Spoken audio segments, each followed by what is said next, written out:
आज श्री शिव पुराण कथा का द्वितीय खंड का 17वां अध्याय सुनाती हूँ।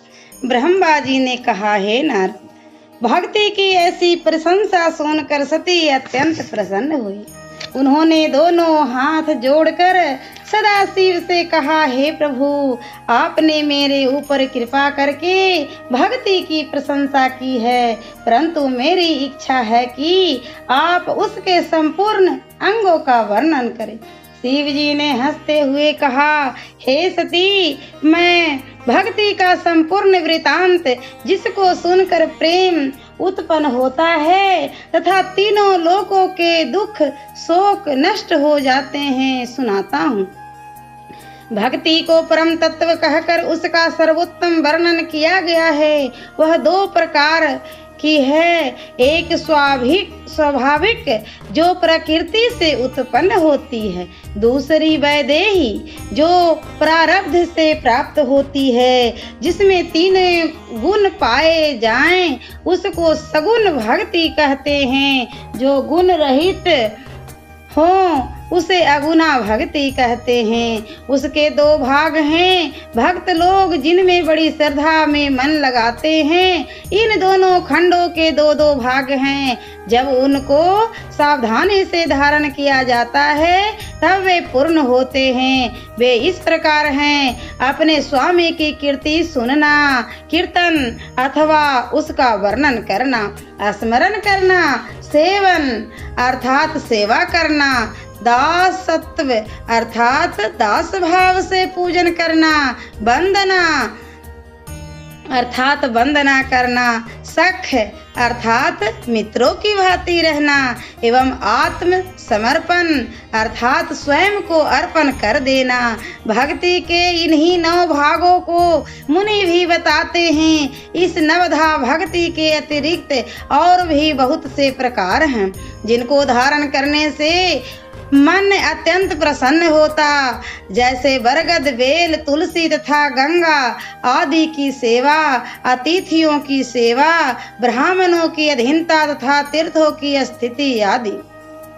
ब्रह्मा जी बोले, हे नारद, इतना कहकर शिव जी बोले, अब मैं अलग अलग 9 प्रकार के अर्थ वर्णन करता हूँ। जब मन वचन कर्म से मेरी प्रशंसा सुन भक्त बड़ाई का विचार कर तथा मन में दृढ़ करे तो इसको श्रवण कहते हैं। जब कुल, धन, व्यवहार तथा स्वयं के गर्व को छोड़कर हमारी कथा को सुने, जिस स्थान पर कथा होती हो उसको नित्य प्रति सजाकर शुद्ध करता रहे, उस शास्त्र की भली प्रकार पूजा कर अनेक प्रकार की वस्तुएं उस पर चढ़ावे, इसी प्रकार उसको पाठ करने वाले की पूजा करके अच्छे वस्त्र, द्रव्य पदार्थ, फल फूल आदि से स्तुति करे, तब उसका उचित फल मिलता है। यही श्रवण की प्रशंसा है।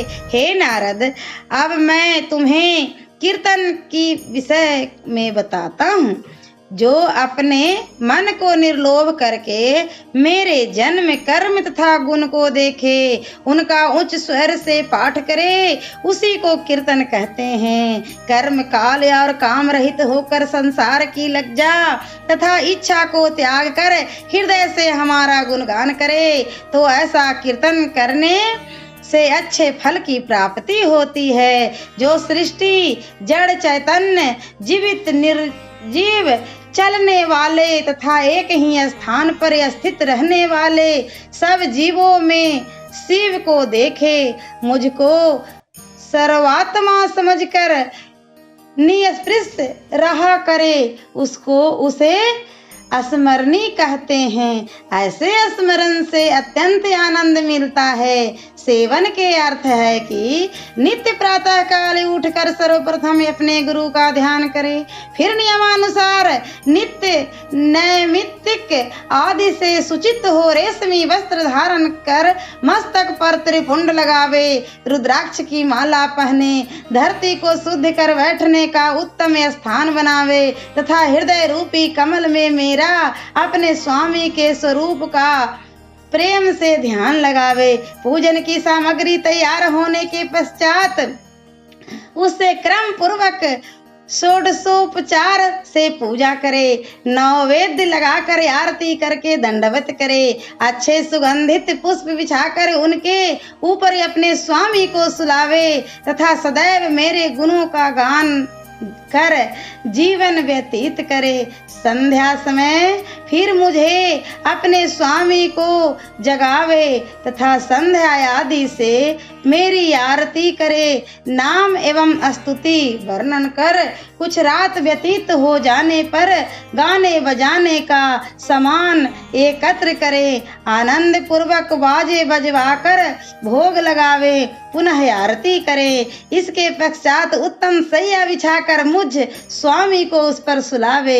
इस प्रकार की सेवा करने वाला भक्त लोक परलोक में आनंद प्राप्त करता है और तीनों लोक उसके चरणों में नमस्कार करते हैं। शिव जी बोले, हे सती, अब मैं अर्चन का वर्णन करता हूँ, इसे ध्यान पूर्वक सुनो। जो बेलपत्र, पुष्प तथा चंदन को पवित्रता एवं विचार के साथ लोगों से पूछ कर लगावे, धर्म की रीति के अनुसार जिसने धन संग्रह किया हो उससे पूजा के बर्तन तथा सामग्री एकत्र करे, अपने स्वामी इष्ट देव की षोडशोपचार पूर्वक निस्वार्थ पूजा करे, समय तथा नियम में कोई कमी न होने पावे, इसी को अर्चन कहते हैं।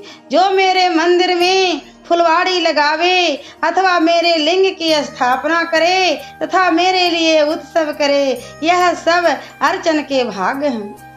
जो इस प्रकार मेरा अर्चन करता है वह दोनों लोकों में सिद्धि प्राप्त करता है। अब मैं बंधन की व्याख्या करता हूँ। सती, मंत्र का जप करे तो बार बार उसका ध्यान करना चाहिए और मन को एकाग्र करके प्रणाम करना चाहिए।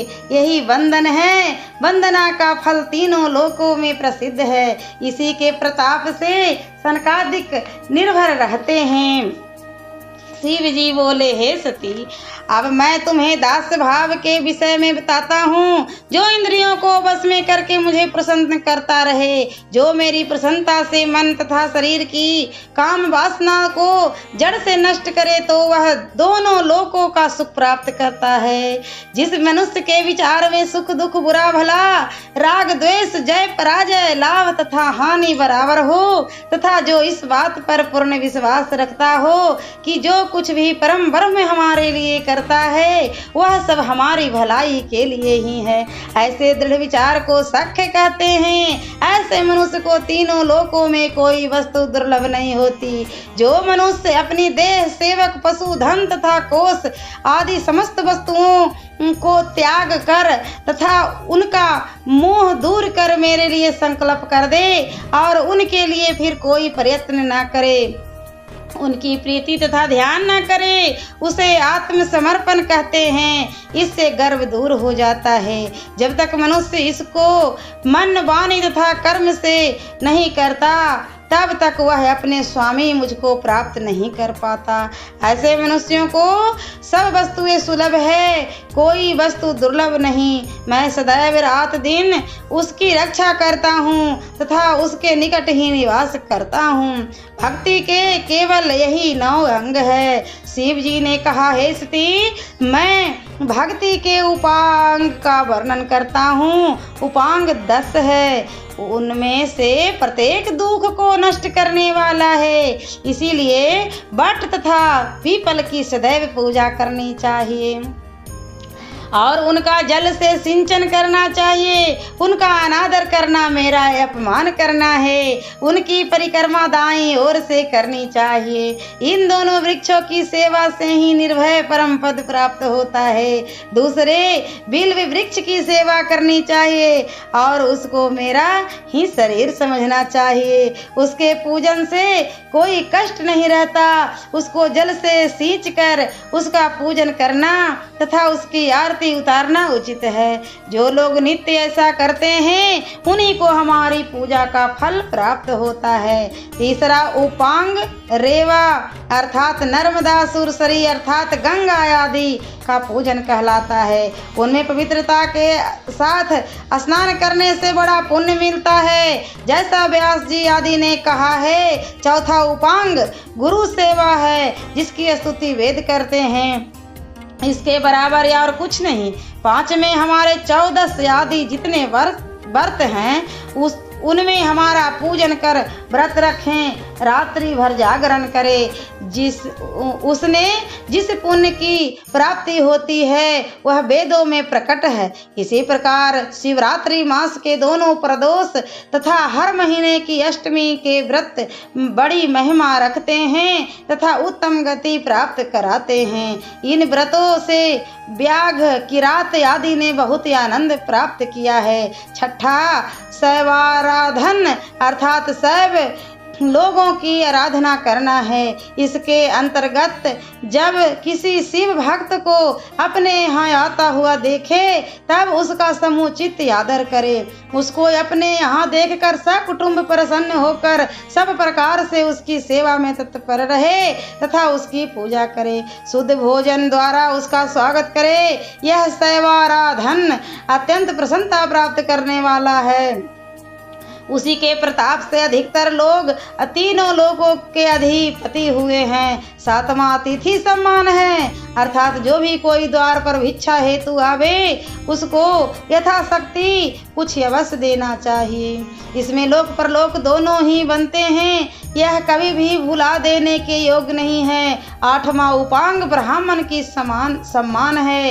इसके द्वारा बहुत से मनुष्यों ने परम पद प्राप्त किया है। सदाशिव बोले, हे देवी, मैं ब्रह्म शरीर हूँ, इसलिए ब्राह्मण की पूजा उसको मेरे समान समझकर करना चाहिए। नौवां उपांग तीर्थ तथा क्षेत्र में भ्रमण आदि है। समस्त तीर्थों में से 7 पुरियों का बृहद वर्णन किया गया है। उनमें आनंद वन अर्थात श्री काशी का बहुत मान है, इसलिए नियमित रीति के अनुसार प्रेम पूर्वक काशी जी की परिक्रमा करनी चाहिए तथा धर्मशास्त्र के कथनानुसार सब बातें करनी चाहिए। सब तीर्थों का फल उसी को प्राप्त होता है जिसकी मृत्यु काशी में होती है। यही बात वेदों में कही गई है। 10वां बड़ा धर्म अहिंसा अर्थात किसी जीव को कष्ट न पहुंचाना है। जिसने हिंसा का त्याग कर अहिंसा व्रत को अपनाया वह मानव संसार के समस्त धर्मों को प्राप्त कर सका है। यह अहिंसा व्रत आदि प्रसन्नता देने वाला है। हे देवी, जिसके हृदय में तुम वास करती हो वही मुझे अत्यंत प्रिय है। लोग कलयुग में ज्ञान वैराग्य को कम चाहेंगे, उस युग में केवल भक्ति को ही प्रमुख समझना चाहिए। हे पार्वती, तुमने मुझसे जो कुछ पूछा मैंने उसका तुम्हें पूरी तरह से उत्तर दिया। इस वृतांत को जो सुनेगा अथवा पाठ करेगा वह भी आनंद पद प्राप्त करेगा। हर हर महादेव। और मैं अगले वीडियो में द्वितीय खंड का 18वां अध्याय सुनाऊंगी।